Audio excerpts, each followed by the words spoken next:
जय श्री राम दोस्तों।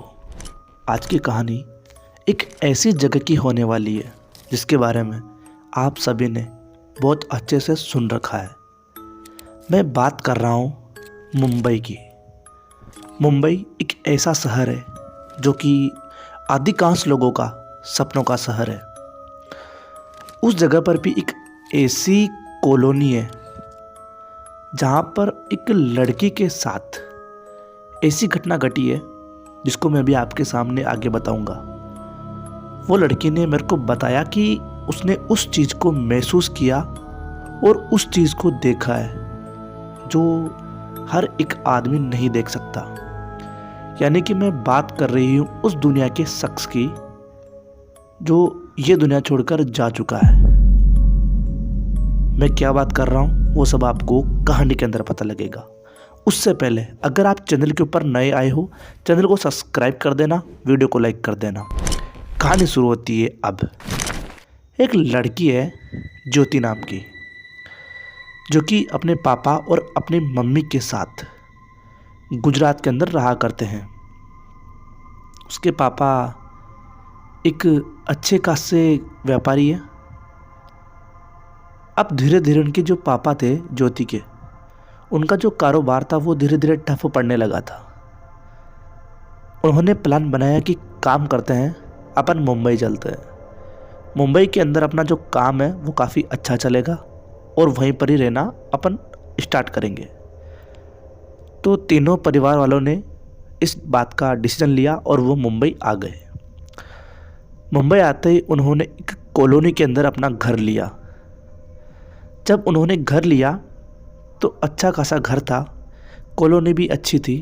और ज्योति के लिए सबसे अच्छी बात यह थी कि ज्योति की घर के सामने ही उसकी दोस्त थी एक प्रेरणा, उसका घर भी था। अब जो ज्योति के परिवार वालों थे उनको रहते हुए करीब यहाँ पर 7 दिन हो गए थे।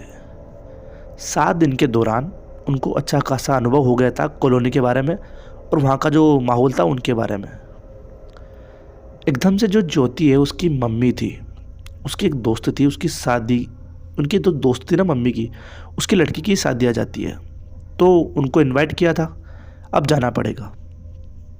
ज्योति को भी लेकर जाना चाहते थे पर नहीं ले जा सके क्योंकि ज्योति के बोर्ड के एग्ज़ाम चल रहे थे, तो वो तैयारी करेगी घर पे। तो उसकी मम्मी ने कहा कि काम कर बेटा, तू यहीं पर रह और हम 4-5 दिन के अंदर आ जाएंगे, तू चिंता मत करना। और एक काम करना, शाम के बाद तू घर के बाहर मत निकलना। ज्योति को लगा क्यों मम्मी? उसकी मम्मी ने कहा नहीं, शाम के टाइम घर के बाहर नहीं निकलेगी, ये बात तू कान खोल के सुन ले। ज्योति ने कहा ठीक है मम्मी, कोई बात नहीं निकलूँगी। और अब जो ज्योति के माता पिता थे वो शादी के लिए निकल चुके थे। दिन भर उसने थोड़ी देर पढ़ाई करी, थोड़ी देर टीवी देखी, थोड़ी देर कुछ किया, कुछ ऐसे करके शाम हो गई। आज की शाम उसने घर से बाहर जाने का डिसीजन लिया पर वो नहीं जा सकी। उसकी मम्मी की उसको बात याद आ गई थी। तभी उसको अगला दिन हो जाता है। अगले दिन के दोपहर उसको याद आता है कि काम करता हूँ, मैं प्रेरणा के घर जाती हूँ, वहाँ थोड़ी देर बातचीत करूँगी, मेरा टाइम पास हो जाएगा। तो प्रेरणा के घर चली जाती है। वो करीब 3 बजे गई थी और अब वो बातें कर रही थी, दोनों दोस्त आमने सामने। कब उनको रात हो गई, प्रेरणा को ना तो पता लगा ना ज्योति को पता लगा। फिर प्रेरणा ने टाइम देखा, उसने कहा रात के 11:30 बज गए। फिर ज्योति कहती है रात के 11:30 बज गए, अगर मम्मी को पता लग गया ना कि मैं इतनी रात को बाहर घूम रही हूँ, मम्मी मेरी डांट लगाएगी, मैं अभी यहाँ से जाती हूँ। प्रेरणा कहती अभी मत जा, सुबह चली जाना। अरे नहीं, अगर मम्मी को पता लग गया तो मम्मी मेरे को डांटेगी, बहुत बुरी वाली डांट पड़ेगी, मैं अभी जाती हूँ। वो प्रेरणा की बात नहीं मानती और वो उस कॉलोनी से बाहर निकल जाती है, यानी कि उसके घर से बाहर निकल जाती है और अपने घर की तरफ जाती है। रात के 11:30 के ऊपर हो गया था टाइम। अब उस सड़क पर सिर्फ ज्योति के कदमों की आहट आ रही थी। 10-5 कदम रखे कि ज्योति को ऐसा अनुभव हुआ कि कोई उसके पीछे पीछे चल रहा है। जब उसने पीछे मुड़कर देखा तो उसको दूर दूर तक कोई भी दिखाई नहीं देता है सिवाय अंधेरे के। वो चल रही थी, तभी उसको कहीं से पायल की आवाज़ आती है। उसने पीछे मुड़कर देखा तो एक महिला थी जिसके सर पर एक टब रखा हुआ था और टब के अंदर कपड़े थे, और वो एक अजब गजब तरीके की चाल चल रही थी। ज्योति एक जगह खड़ी हो जाती है और वो ज्योति के पास से निकलती हुई एक कुएं के पास चली जाती है। ज्योति को लगा, यार हमको 7 दिन हो गए इस कॉलोनी के अंदर रहते हुए, पर मैंने इस कुएं को पहले कभी नहीं देखा।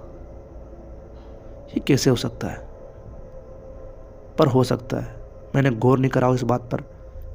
तो महिला उस कुएं के पास जाती है और वहाँ बैठकर कपड़े धोने लगती है। वो फिर कपड़े धोने के बाद वो पानी खींचने की कोशिश करती है। ज्योति को लगा कि इसको कोई दिक्कत आ रही है, तो ज्योति ने कहा, आंटी मैं आपकी कुछ मदद कर दूं? आंटी ने एक क्रीपी स्माइल करी ज्योति की तरफ और वो उस कुएं के अंदर कूद गई। उसके बाद ज्योति के तो एकदम से पैर डगमगा गए कि ये क्या हो गया। वो दौड़ते हुए कुएं के पास जाती है और अंदर देखती है कि सिर्फ उसको पानी हिलता हुआ दिखाई दे रहा है और वहाँ पर और कुछ भी दिखाई नहीं दे रहा है। ज्योति परेशान हो गई कि यार कैसे बचाओ, इसके अंदर वो डूब जाएगी, उसकी मौत हो जाएगी। तभी ज्योति का जो बिल्डिंग था, उसका घर जिस बिल्डिंग के अंदर था ना, वहीं से एक आदमी निकलता है। वो उस आदमी के पास जाती है दौड़ती हुई और कहती है कि आप उस आंटी को बचाइए, प्लीज़ जल्दी चलिए, वो उस पानी के अंदर डूब गई है। वो आदमी एक अजीब तरीके की स्मेल करता है और कहता है कि चिंता मत करो, रुको, मेरी बात सुनो।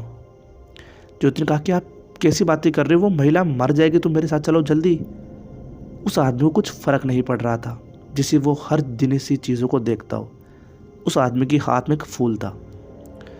ज्योति से वो कहता है कि सुनो मेरी बात, चलो मेरे साथ।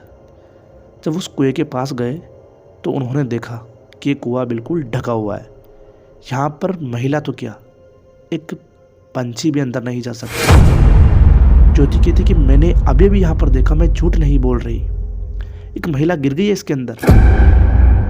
तो वो आदमी कहता है, हाँ हाँ तुम बिल्कुल सही कह रहे हो, सुनो मेरी बात। आज अमावस्या की रात है, मैं हर अमावस्या की रात को यहाँ पर फूल लेकर आता हूँ, और तुमने जिसको देखा ना, वो एक महिला थी जिसकी कई वर्षों पहले मौत हो गई है। मैंने भी इस चीज़ को देखा है। वो किसी का बुरा नहीं करती, बस वो हम दुनिया वालों को ये एहसास कराती है कि उसकी मौत कैसे हुई थी, उसका दर्द उस टाइम पर क्या था। बस वो हमें ये महसूस कराती है। वो हमारा बुरा कभी नहीं चाहती। मैं हर अमावस्या की रात को यहाँ पर फूल लेकर आता हूँ। अब तुम घर पे जाओ, चिंता मत करो, वो कोई तुम्हारा बुरा नहीं चाहती। दोस्तों, कहानी कैसी लगी? कहानी अच्छी लगी हो तो वीडियो को लाइक कर दे, चैनल को सब्सक्राइब कर दे। मिलता हूँ आपसे अगली कहानी में, तब तक के लिए बाय बाय।